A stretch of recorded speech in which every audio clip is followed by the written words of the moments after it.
चलो ध्यान से सुनो।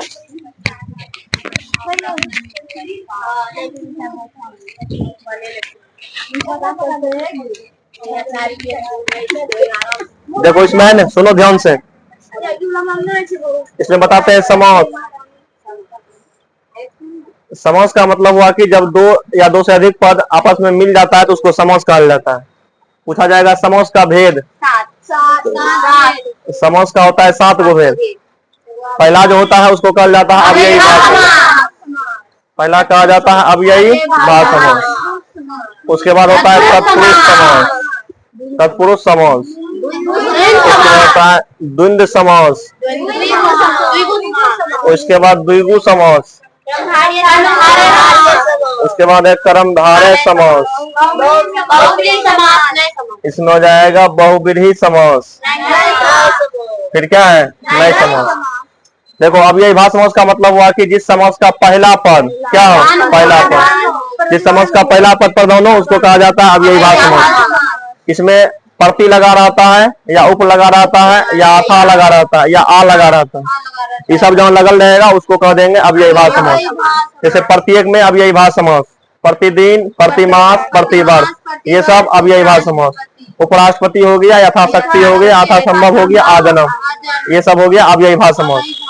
तत्पुरुष समास का क्या होता है अंतिम पद, जिसका अंतिम पद प्रधान हो उसको कहते हैं तत्पुरुष समास। जैसे विद्यालय विद्या काल है, हिमालय हिम काल है, सचिवालय सचिव काल है, देवालय देव काल है, राजा का पुत्र राजपुत्र, राज दरबार राजा का दरबार, राज सिंहासन राजा का सिंहासन, राजमंत्री राजा का मंत्री, राष्ट्रपति नहीं राष्ट्र का पति, ठीक ना।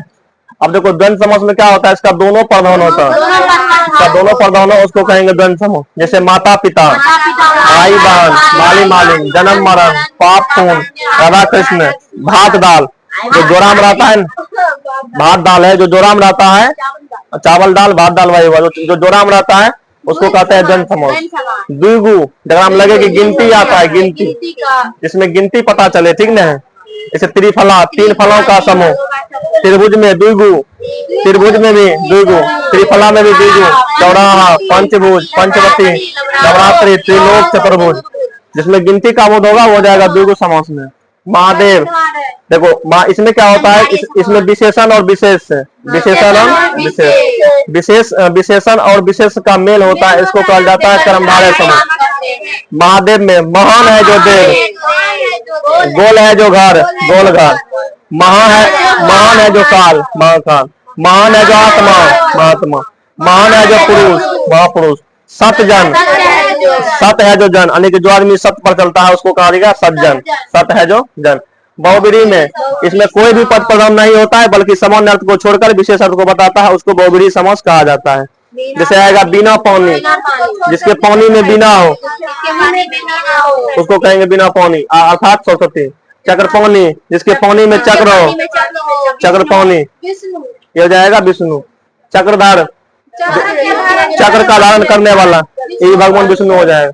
लंबोदर जिसका उधर लंबा हो भगवान गणेश। त्रिनेत्र जिसके 3 नेत्र हो वही हो जाएगा शिव हो जाएगा। दशानन जिसका 10 सिर हो रावण। नीलकंठ जिसका कंठ नीला हो महादेव। गजानन जिसका मुख गज के समान हो जाएगा गणेश, ठीक न। देखो नए समास में जिससे नहीं का बोध होता है उसको नए समास कहते हैं। जैसे अधर्म धर्म नहीं, और शिक्षा नहीं, अशिक्षित शिक्षित नहीं, बेमन मन नहीं, बेईमान ईमान नहीं, निडर डर नहीं, निर्भय भय नहीं। चलो इतना पढ़ लेगा, इतना में 10 अंक का कम हो जाएगा। 5 को आएगा संस्कृत में, 5 को आएगा हिंदी में। 5 हिंदी में कैसे आएगा, दे देगा ऐसे करके, कह देगा क्या कहते हैं प्रत्येक, ठीक ना। प्रत्येक में कौन समास है, ऑप्शन नंबर ABCD करके दे देगा, ठीक ना। और संस्कृत में करना है प्रत्येकम लगा दिया, हो गया बस। हिंदी हो गया, ये दोनों में पूछल भी है, संस्कृत में पूछल है हिंदी में पूछल है। तो प्रत्येक से क्या बन जाएगा प्रत्येकम, खाली मोह हलन का अंतर है, बाकी सब वही रह जाएगा, ठीक ना। क्या हुआ संस्कृत में क्या रहेगा, जो रहेगा सब वैसे रहेगा।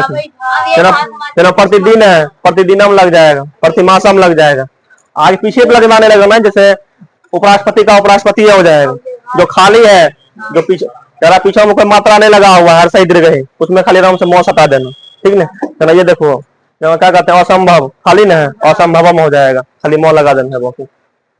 हिंदी में समझ जाएगा, संस्कृत भी कम हो जाएगा, पढ़ पढ़ के याद करो।